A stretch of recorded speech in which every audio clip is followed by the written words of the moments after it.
Dave Ross here at Circus Sportsbook, in for Brent Musburger today because Brent has very big responsibilities here in the city of Las Vegas. He is over at the South Point 400, so let's get right to the man of the hour as the Grand Marshal of the South Point 400. Of course, NASCAR has come here to Las Vegas. Brent, you've covered just about everything there is to cover in this great world of sports of ours here in Las Vegas. What are the duties of a Grand Marshal that you have today? Gentlemen, start your engines. Go get them, boys. That's it. That's it, my man. You know what I'm saying? But listen, Dave, what a beautiful day we've got here in Las Vegas. You know, this is the start of the playoffs.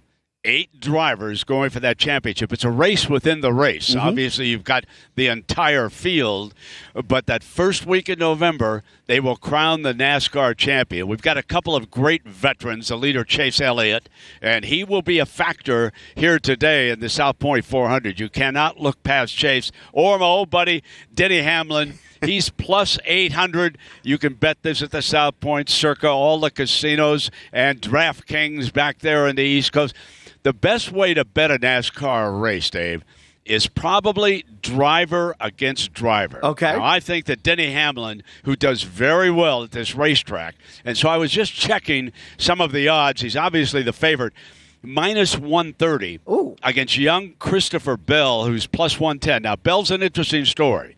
He's one of the 8 finalists. He's a youngster here at NASCAR.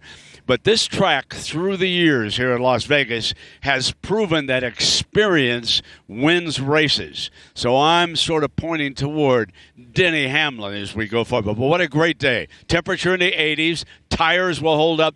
Some of the engines are being fired behind me as they check them out and get ready for the South Point 400. Actually, just between you and me, it's 400.5 miles. And half? You know what I'm saying? Yeah, there's an extra half. I want you to know that. They snuck in a half on you, Brent. Look, you know, it's amazing being out here in Las Vegas. You've seen that Las Vegas now with the NFL obviously here, the NHL. You know, rumors maybe LeBron wants to bring an NBA team here. Now you've got NASCAR here with the playoffs in Las Vegas. Can you make a case that not only is it the gaming capital of the world, but it's becoming one of the destination sports cities of America?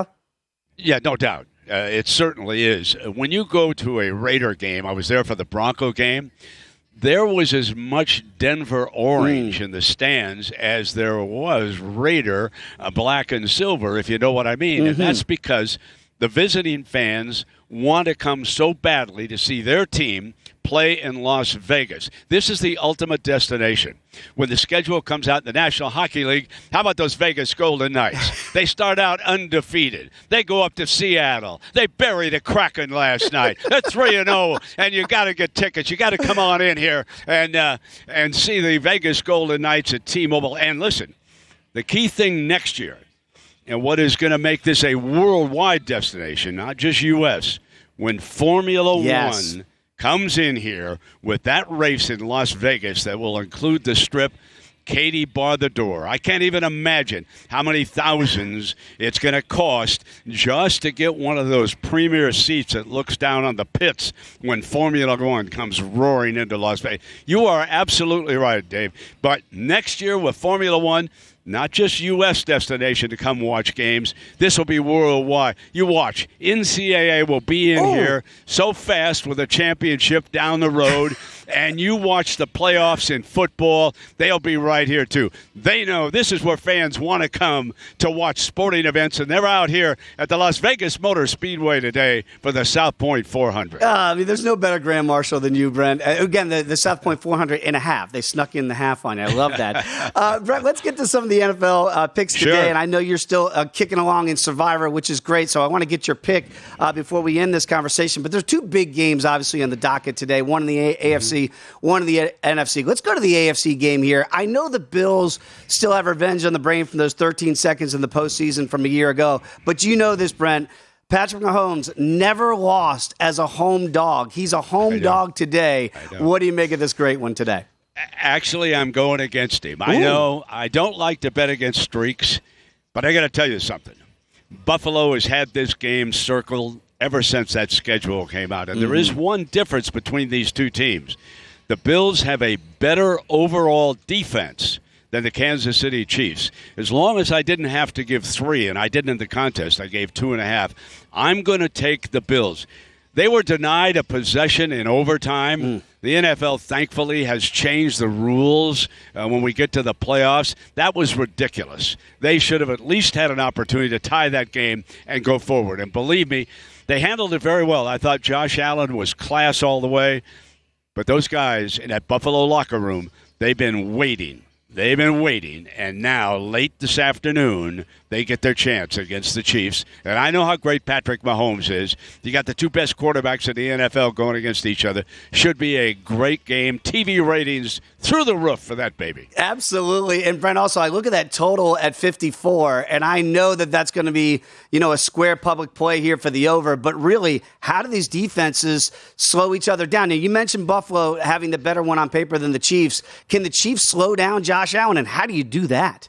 Well, it's going to be interesting because in the first quarter, if he starts getting in for touchdowns and not field goals, beware. They will go after that over because Mahomes is going to go either way you want, okay? Andy Reid, probably the best play caller in the National Football League, and he did a great job against the Raiders last Monday night. I honestly thought that the Kansas City coaching staff was already looking at Buffalo, and that gave the Raiders a great chance to win on a Monday night. But here it is, and we shall see what.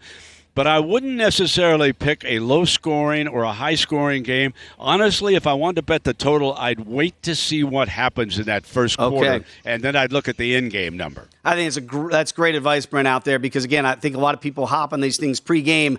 Wait and see how the flow of the game goes. As you mentioned, if it's touchdowns, probably over. Field goals are going to lead to that under. The other big game, obviously, in the NFC is Sunday Night Football. It's going to be in the city of Brotherly Shove with those Eagles hosting the Cowboys. Cowboys come in. Cooper Rush looks great, Brent, and it looks like he's going to get at least one more start in Philadelphia. Can this gravy train with Cooper Rush keep going for the boys in Big D? Can you imagine being a sports fan in Philadelphia right now? The Phillies are going to play San Diego for the National League Championship. And, oh, by the way, we've got the only unbeaten team in the National Football League. Now, I thought the line should be 3, okay? Only because when I look at the Cowboys, forget Cooper Rush for just a second. It's that defense. This is a premier defense in the National Football League. They are going to try to keep Jalen Hurts in that pocket. Quinn is going to try to keep him right there so he doesn't get to the edge. He's a great running quarterback, as we all know, and he's an improved passer downfield. So you want to give me the 6? I think it's gone to 6.5. Yep. I have to play the Cowboys because of the defense. Cooper Rush has done one thing, and he's done it very well. He does not turn the ball over. If the Eagles are going to cover that number, they have got to turn Rush over a couple of times, and they may do it. The crowd is going to be electric in Philadelphia. Great NBC game tonight. Listen, Dave, this is the best week in the NFL schedule so far. Wow. I mean, it's unbelievable. You've got the Giants at home with the Ravens. You've got the Jets going to Green Bay. You've got a wonderful, wonderful schedule today. You really do. That total, by the way, tonight in Philadelphia is 42, a low total. As you mentioned, though, Cooper Rush probably not going to try to do things, over his skis, if you will, keep everything in front of them and try to maintain down and distance for the Cowboys. It's not a dynamic offense in this win streak, but you're right. That defense has been great for the Cowboys. I mentioned Survivor, Brent, and you are one of the few still alive. What is your Survivor pick for the day? It was a very difficult choice. It came down to 2 teams for me. Okay. The Tampa Bay Buccaneers, and they face a Pittsburgh Steelers team. I love to bet against teams where there's a cluster of injuries, especially the offensive line or the secondary. And the Steelers today are without Minkah Fitzpatrick. They're without their 3 leading corners. So I think the Bucs are going to feast on that secondary, and it was only an 8-point in the contest. Now, Survivor, obviously, I just have to pick the winner. Right. But I like Tampa Bay's schedule going forward, so I went down to Atlanta, and I'm on the San Francisco 49ers today. The reason why, if you go back historically and look at Coach Shanahan, when he first took over the 49ers, they got destroyed in the East Coast time zone. They couldn't beat anybody, okay? And that's because they'd go east, they go back to San Francisco, they go back east. No more.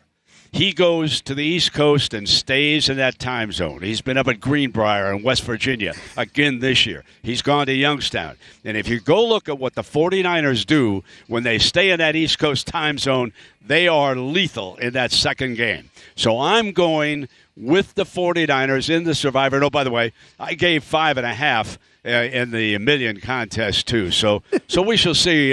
We shall see what. That's why they call it gambling. That's right. You know what I mean? Oh, yeah. It's come down a little bit here, down to 4 with the Niners. But I think that's a solid play. Obviously, it feels like Jimmy G has stabilized that offense here, but that defense might be the best in the entire NFL. Brent, we got about minutes ago as the Grand Marshal of the South Point 400. You've got a perfect day. I don't know if you ordered this weather, but, Brent, you couldn't ask for a better day. Oh, it is just gorgeous out here, Dave, and we're going to have a great race. The playoffs are underway. South Point 400, 4 years they've been out here. Michael Gahn and his gang, of course, Brendan was a long-time driver on the NASCAR circuit. They will be here watching this race, and if you want to enjoy it more, Dave, just go with that little head-to-head. Take my man, Denny Hamlin.